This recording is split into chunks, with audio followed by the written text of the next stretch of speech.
Hi everyone, it's Darlene. Today I'm going to do a quick basic Copic marker kind of how-to / tutorial. So Copic markers are alcohol-based markers, and the alcohol in them allows you to blend colors together on paper, unlike you could not do with water-based markers. So for example, I have a couple of cards here that I've done using Copics. I did all these cupcakes using Copic markers. You can kind of see how nicely they blend together. And you get the shadow areas right down here under each layer of the frosting. And then this card I'm going to put on my blog pretty soon, and I'm going to do a how-to on how exactly color this whole entire thing. But you can see how, when you do the hair, you can kind of make that light right there reflecting off at the top. And then the boots, you can see how it's kind of lighter in this area right here, and then it gets darker as it rounds itself out. I also did Copics on the side here, so you can see it kind of makes it look roundish by removing some color right there. So anyway, so there's really some cool things you can do with Copics. So the two most popular kinds are chow markers and sketch markers. I use all sketch markers, a couple of reasons. First, they have more ink in them, so they last longer. And then they're oval base, which I kind of like because then they don't go rolling all over your table. And also the sketch markers come in a lot more colors. So the sketch markers, there are about 358 colors or maybe a little bit more, and then the chow markers, there's about 180, maybe a little bit more. So those numbers might be a little old, but you kind of get the idea. Now when I use Copic markers, I generally use 3 different shades. So here's the pinks that I like the best.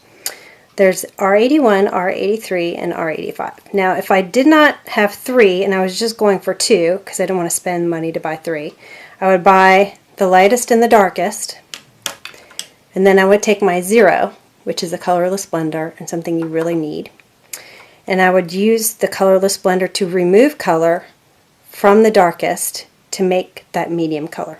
It's not as easy as having that medium color, but you could make it happen. But I generally use 3 different colors. It also depends on the size of the area that I'm coloring. So if I'm coloring a very small size, then I would probably use the lightest and the darkest and just try to blend them together the best that I can. Okay, so next let's talk about the numbering of these markers. So there's 3 digits to each marker. The first is a letter, and it represents the color family. So these are pinks, but they're in the red family, so that's why we have an R here. These are blues, and so they all start with B for blue. There are lots of different color families. You've got RV for red-violet. You've got YG for yellow-green. You've got G for green. There's lots of different ones. But anyway, so that's what the first one represents. The second is a number, and it represents saturation. So saturation is going to tell you how vibrant your marker is going to be. So if you look at these blues, the second number here is 2, which is a pretty low number, which means that your blues are going to be pretty vibrant. Now when I look at my pinks here, you'll see that the second position here is an 8, which is a pretty high number, so you're going to get less vibrant and a more muted sort of grayish sort of color. So that's what the second one represents. Now the third position is also a number, and it represents brightness. So if you have a low number, well, you see this is R8, R8, R8. Now the third one is 1, 3, and 5. So the ones are going to be a low light, and then the higher numbers are going to be darker. So lightest to darkest. So that's why you can see this pink is kind of dark and this pink is kind of light. Now, when you are choosing colors, which ones you're going to use or buy, you want to get the same. Now this is generally, okay, and I don't always follow this because sometimes I find that other colors work better together than the ones that are right in line with each other. But these 2 combinations work really great for me. So what you want to do is you want to go up 2 or down 2. So here's my R83. I went up 2 in the third position to R85 for my darker one, and then I went down 2 to R81 for my lighter one. And so that's what's recommended. In my blues, doesn't always work out exactly, but my blues are B21, B24, and B26. So I actually went down 3 for the lighter one, but you know, it works for me, and I like it.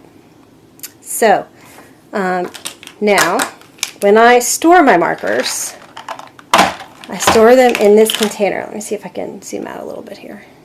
Just a little bit. Okay. So it's kind of, I'm going to turn it on its side here. It's this acrylic container that I got at Container Store. And actually one side, these two pieces come out. See, this comes out.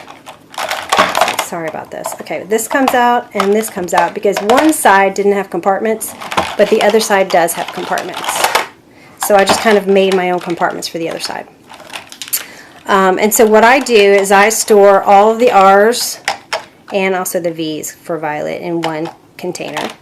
I store all my brownish ones, which all start with an E, in this container.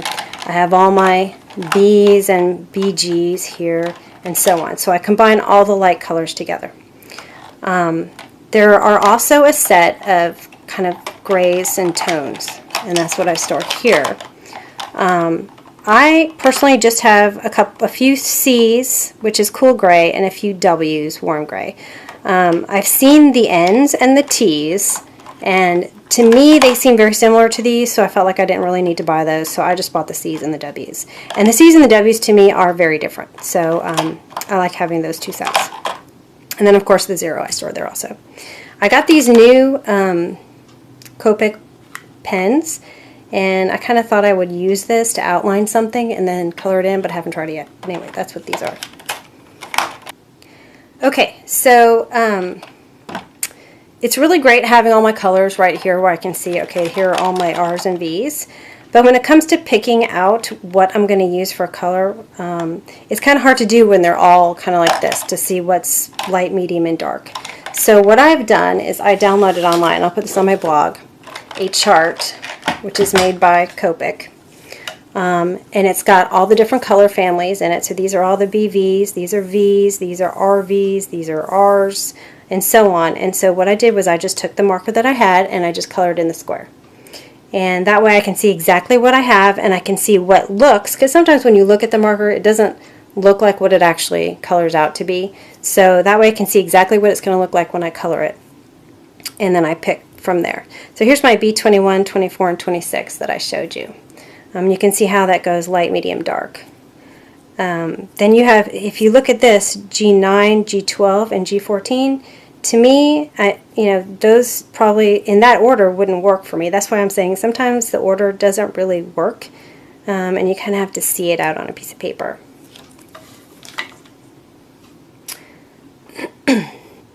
Okay, so once you decide which ones you're going to use, the inks and the papers that I use, I always use Memento Tuxedo Black ink. I also have the Rich Cocoa. So if I want a brown outline, I go with the Rich Cocoa, or a black, I go with the Tuxedo Black. Both of these are great. I've used some of the other inks. I've tried them with the Copic, such as Stays On, the Stampin' Up! Ink, and the VersaFine ink, and they all run. So like when you color it, the black will kind of spread out a little bit, and you definitely don't want that. You want a nice crisp image. So these are the two that I always use when I'm using Copics. And then for paper, I use Nina Solar White cardstock, and I always have a link to that on my blog. I have not used the Copic paper, but you could use the Copic Express paper. I've heard that that is made to work with Copic marker, so that would work too. I buy my Nina cardstock by like a ream of paper, and I'm still working on my first one. It was like $35 for the ream, so I don't think it's too bad cost-wise, and I use them for all my card bases because it's pretty thick paper. Anyway, so I always use the Nina cardstock, and I use the Memento inks. So what I'm going to do today is I'm going to show you quickly how to color this cupcake right here. So I'm going to look at my chart, and I'm going to figure out which ones I want to use. And I think I was thinking about this last night, that I'm going to use this B00, B000, B02, and B05. And I have never done that before, that combination, so we'll see how that works out. And then for my wrapper, I'm going to use E40, E43, and E44. So that's kind of how I make my decisions. So let me get all that together. Let me get the cupcake stamped, and I'll be right back. Okay, so I have my image stamped. I've got my blues, I've got my browns, and I realized there was a cherry on here, so I picked out R85 and R29, which seems like they wouldn't go together at all. But I've tried them together and they actually work very nicely together. And then I have the Zero Colorless Blender. Okay, so the first thing I'm going to do is the bottom. And I'm not going to worry about these hearts right now where I would normally like color them in a different color. I'm just going to do the whole thing in these browns. So I'm going to start, first of all, let me zoom this in a little.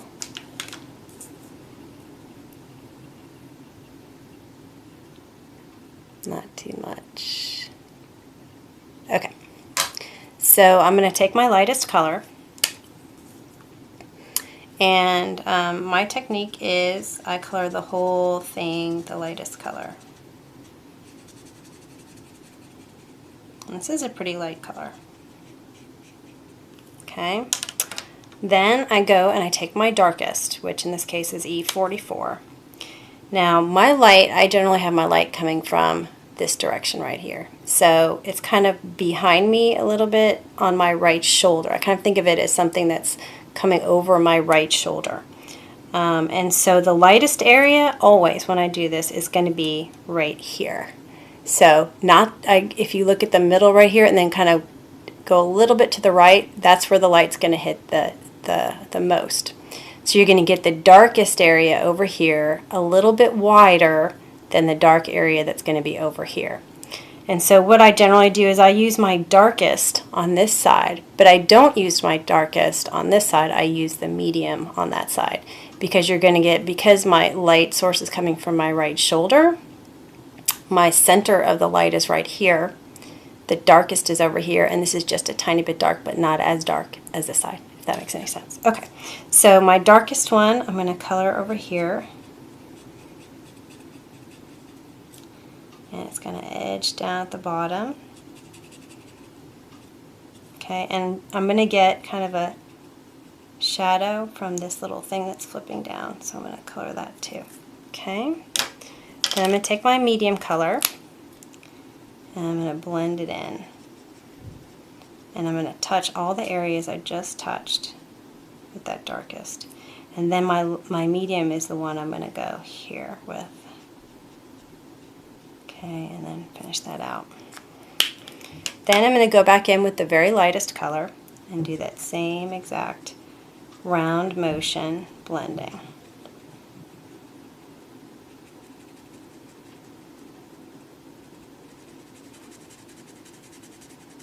Okay, and then a lot of times I'll go back with my darkest and make this just a tad darker. So as you layer on these Copic markers, they actually become darker. So you can see it kind of got a little darker there. And then I think I'm going to take my light medium and make that a little bit darker as well.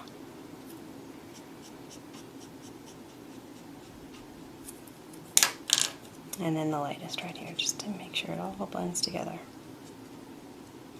Okay, and there you have it. Now, if you decided that you wanted a little bit lighter right there, you can always take your 0. Got to have the 0. And then pull color out. But be careful with pulling color out, because there's a little bit of a delay when you pull the color out. So you don't want to pull too much. Okay, so now I'm going to work on my frosting, which is going to be blue. So I'm going to get my 3 colors of blue out. Now I'm going to take my lightest, which is this B000. Again, I'm going to do this whole thing with the light color.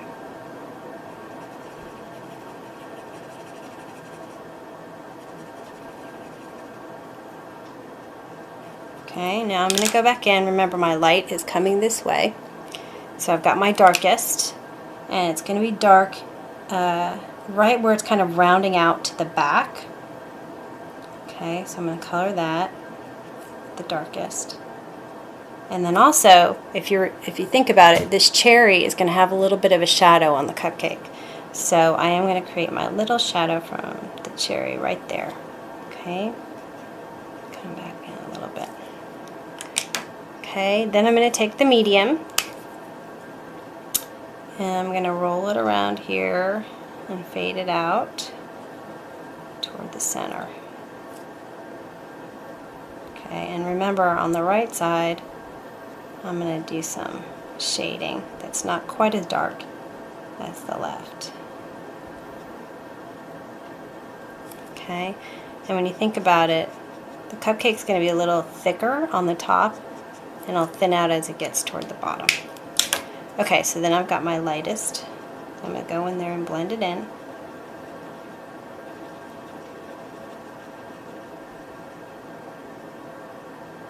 With little circles.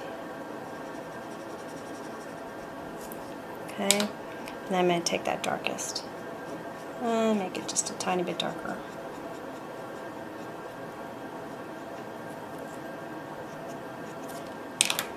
I think I want my medium to come out. It's kind of a trial and error thing also, because I'm going to pull my medium out just a little bit more and make it a little darker on this side. That's my medium. And then blend it with the light. Okay, there you go. There you have the blue. Alright, and then finally I'm going to do this cherry. And remember I said when there's a small area, you're generally not going to have enough space to color with 3 different colors. So I got 2 colors here. There's the R85 and the R29. So the first thing I'm going to do is color the lightest all over, which is my R85. Kind of a dark pink, almost red, kind of a light red. Then I'm going to take my red, R29, and the shadow again is going to be on the left side. Okay. And then I'm going to go back in with my R85, so I've only got 2 colors here. I'm just going to blend that together. Okay, now this is what makes it look like a round cherry, and I do this with balloons and round things. I've got my colorless blender, and I didn't mention that there's 2 tips here. There's the brush tip, which is what I've been using this entire time, and then there's the chisel tip. And so I'm going to take the chisel tip and I'm going to do a little bit of it, like, you know, when you were a kid and you drew balloons and you do that little curly thing, that little backward C. And I'm going to do that on my cherry here, just a little dot.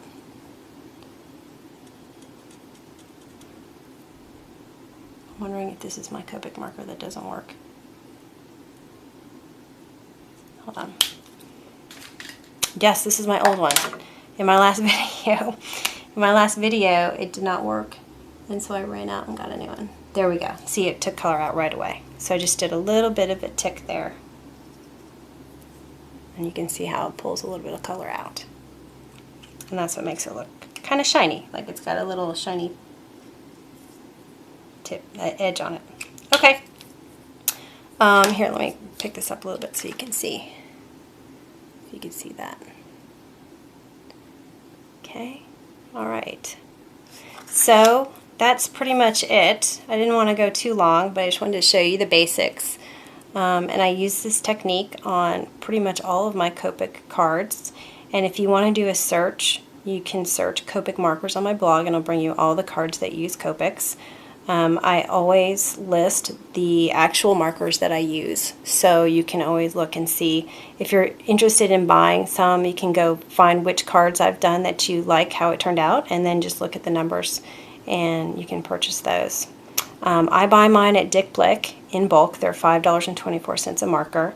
I usually try to buy enough to get the free shipping, and that seems worth it. I went to Michael's to get my emergency zero colorless blender, and it was like $7.99, something ridiculous. Anyway, so if you have any questions, don't hesitate to email me, and thanks for watching. See you next week.